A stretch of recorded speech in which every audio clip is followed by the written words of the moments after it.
everyone, Assalamu alaikum. Welcome to Gohar Publishers. This is Hamna bint Shehzad. Our motto is redefining the geography of education through detailed resources for conceptual learning. Dear teachers and dear students, आज के इस video lesson में हम देखेंगे Scale up English for the grade 4 का unit number 4 and the title of unit is Avoid Befriending a Stranger. जैसे कि हम सब जानते हैं इस कहानी को पढ़कर कि इसमें एक स्ट्रेंजर ने एक बादशाह की जो भी उसने इसके साथ एक ग्रेटफुलनेस की थी उसको इनग्रैटिट्यूड के साथ रिपे किया था। तो अब हम चलते हैं एक्सरसाइज की तरफ। ऑरल कम्युनिकेशन स्किल्स जैसे कि आप स्क्रीन पे देख सकते हैं पेज नंबर 25 पे। रिस्पॉन्ड टू डायरेक्शंस यानी कि अब हमें डायरेक्शंस के बारे में बताया जाएगा और वहां हम उसको रोल प्ले करेंगे। अब आप देख सकते हैं कि यहाँ पर बेसिकली दो किरदार हैं, one is man and women. आपने मैन और वुमेन को के किरदारों के लिए अपनी क्लास में से स्टूडेंट्स लेने हैं और उसको रोल प्ले करवाना है।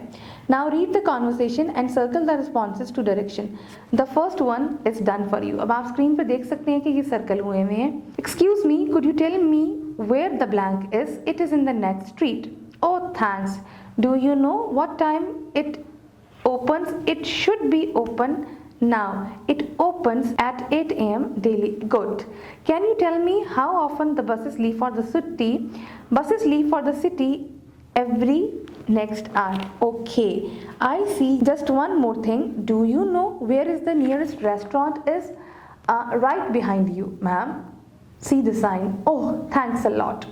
Now, reading and critical thinking. Syllables. जी, सबसे पहले मैं आपको बताना चाहूँगी कि सिलेबल्स होते क्या हैं। जब हम सिलेबल्स के बारे में बात करते हैं तो सिलेबल्स हमारे पास वर्ड की डिवीजन है according to the vowel sound. Now अब मैं यहाँ आपको एक क्लियर करना चाहूँगी कि ये वाउल साउंड के साथ डिवाइड होते हैं। जैसे कि समटाइम्स हमारे पास कोई ऐसा वर्ड भी आता है जो कि उसमें वाउल नहीं होता। जैसे कि फॉर एग्जांपल अगर बटरफ्लाई वर्ड है आपके पास या फ्लाई वर्ड है तो इट्स अ वन सिलेबल। अब इसमें वाउल तो है नहीं फ्लाई में, लेकिन समटाइम्स हमें एंडिंग वाई जो होता है वो आए, या समटाइम्स जो हमारे पास हमारा एंडिंग वाई होता है वो लॉन्ग ई की साउंड भी दे रहा होता है, लॉन्ग आई की और लॉन्ग ई की, जिसकी वजह से उसको हमेशा कंसीडर किया जाता है वाउल साउंड में। तो इसीलिए मैंने आपको कहा कि वाउल साउंड के हिसाब से हम इसको डिवाइड करते हैं। नाउ अब एक्सरसाइज को देखते हैं। Here are words from the text, they have more than one syllable, sort them into the correct boxes, one is done for you. जैसे कि सबसे पहले हम टू सिलेबल वर्ड्स देखेंगे, रैकेट, डॉक्टर, चेयरमैन, प्लेयर। अब हम थ्री सिलेबल वर्ड्स देखेंगे, वो कौन से हैं हमारे पास? Unbeaten, talented, president. Now next word is championship. अब ये चैंपियनशिप फोर सिलेबल है, चैंपियनशिप, री इलेक्टेड, प्रोफेशनल, ये भी हमारे पास वर्ड है, फेडरेशन। नाउ अब हमारे पास यहाँ पर एक वर्ड है एसोसिएशन जो कि फाइव सिलेबल है, association.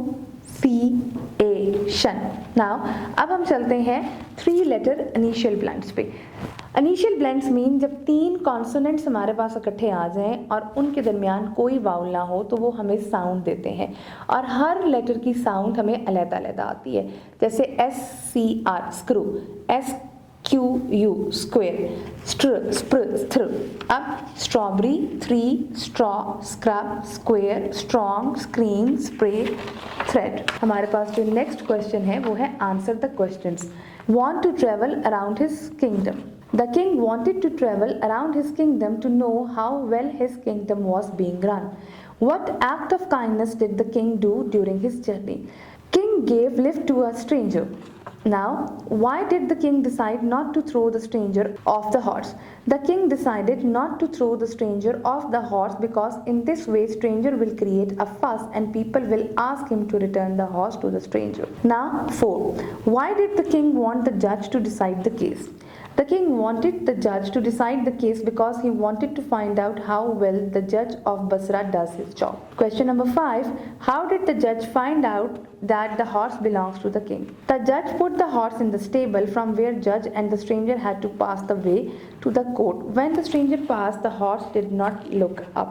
But when the king passed, the horse stretched out his head and neighed as horses only do when their master approaches. Now, vocabulary and grammar. ना वोकेबलरी एंड ग्रामर में अब हमारे पास यहाँ पर countable and uncountable nouns हैं। Countable nouns कौन से होते हैं? काउंटेबल नाउन्स वो वाले नाउन्स होते हैं जिनको हम काउंट कर सकते हैं। जैसे कि काउंटेबल नाउन में हम देखते हैं player, month, egg, match, bread. And uncountable noun में fitness, stamina, meat, pride and रिकट। आई होप आपको आज का वीडियो लेसन पसंद आया होगा। एक नए वीडियो लेसन के साथ हम फिर मिलेंगे, तब तक के लिए अल्लाह हाफिज़।